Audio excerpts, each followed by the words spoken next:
मराठवाड्यामध्ये जी आता पूर परिस्थिती आलेली आहे त्या अनुषंगाने आम्ही गेली 16-17 वर्ष झालं जी महाराष्ट्रामध्ये पूर येतात किंवा देशामध्ये पूर येतात, तर सांगली कोल्हापूरच्या वेळेस पण आपण पूर मदत निधी वगैरे गोळा केला किंवा साहित्य जमा केलं होतं. चिपळूणच्या वेळेस पण केलं होतं, पण मी मूळचा मराठवाड्यातच आहे आणि आमच्या भागात पूर आल्यामुळं माझी प्राथमिक जबाबदारी ही होती की काहीतरी मदत करावी.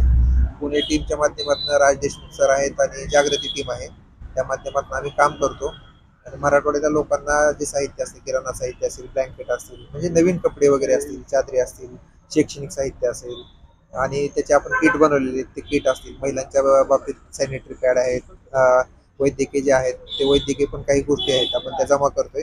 त्या जमा करून आपण ऑलरेडी 2 ट्रक मराठवाड्यामध्ये पाठवलेले आहेत. आतापर्यंत किती झालं तरी तुम्ही मदत वगैरे जागृती ग्रुपच्या माध्यमातून आतापर्यंत गेली 17 वर्ष झालं जागृती टीम काम करते. राज देशमुख सर हे लीड करतात त्या राज टीमचं. देशमुख सर हा, राज देशमुख सर आहेत ते लीड करतात.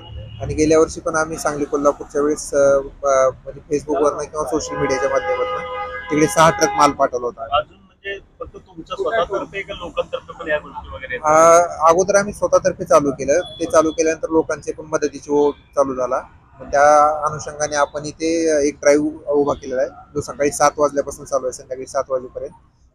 ते काम करून आपण इथं मदत संकलन करतोय. पुण्यात 2-3 ठिकाणी आपण संकलन पुण्यात स्थळ अजून कोणत्या कोणत्या ठिकाणी नाही, स्थळी एकच आहे आमचं आता इथे. आणि ह्या माध्यमातून आपण 2 ठिकाणी म्हणजे इथला जो माल येतोय तो माल आपण टेम्पोने तिथे घेऊन जातोय आणि त्याचं विभागणी वगैरे करून 2 दिवसात वाटप आपण तिकडे करणार आहे. 2 मिनिट दादा बोलताय ठीक आहे चालेल. मग इथून पुढे आता मग जे काय आहे ते आता हे ज्या गोष्टी घडल्यात वगैरे शेतकऱ्यांना सरकारनं कशा पद्धतीने मदत वगैरे केली पाहिजे असं तुम्हाला वाटतं? मुळामध्ये ज्यावेळेस म्हणजे आसमानी संकट येतं त्यावेळेस राज्य शासनाने, मग ते राज्य शासन कुठल्याही सरकारचं असेल, तर त्यांनी शेतकऱ्यांना मदत केली पाहिजे. आज प्रत्येक शेतकऱ्याचं सोयाबीन आहे, कापूस आहे, ऊस आहे, नदीच्या आजूबाजूची जी जमीन आहे ती 15-15, 20-20 एकर जमिनी किंवा वाहून गेलेले आहेत. ते संकट भयान आहे आणि आज राज्य सरकारने जी मदत दिलेली आहे हेक्टरी 8,000 8,500, तर ती मदत फार तोकडी आहे. त्यामुळे सोयाबीन 1 एकर सोयाबीन जरी करायचं म्हणलं तरी ते 20-25 हजार 30 हजार खर्च येतो.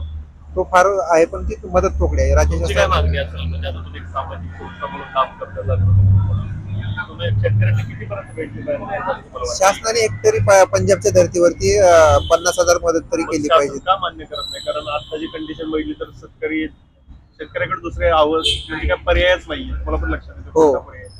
कारण जर पिकं गेली, घर गेलं, घरातली मसरं गेली, सगळ्या गोष्टी गेल्या. शासन आता दुसऱ्या गोष्टीवरतीच विनाकारण खर्च करते. म्हणजे आता विकास झालाच पाहिजे, विकासाला काही अडचण नाही, पण शक्तीपीठ महामार्गाला जो काय निधी जातोय, लाडकी बहिणीला जो काय निधी जातोय, तो होल्ड करून काही 2-3 महिने तो शेतकऱ्यांसाठी शेतकऱ्यांसाठी दिला पाहिजे. कारण आता जे राज्यकर्ते आहेत ते सगळे शेतकरी पुत्रच आहेत, त्यांनी शेतकऱ्यांचा विचार करावा असं मला वाटतं. अजून काय सांगाल लोकांना की मराठवाड्यातल्या तुम्ही अजून कशा पद्धतीने मदत करणार आहे स्वतःहून एक संस्था म्हणून? एक संस्थेच्या माध्यमातून म्हणजे माझी एकटीचीच मदत नाही, माझ्या मागं किंवा माझ्या सोबत इथे आज हजारो हात राबणार आहेत. आणि आम्ही जोपर्यंत तिथे संकट आहे तोपर्यंत जशी मदत होईल पुण्याच्या माध्यमातून आम्ही मदत करूया. चालेल, मनापासून तुमचा आभार. तुम्ही 2 शब्द बोलल्याबद्दल खरंच धन्यवाद.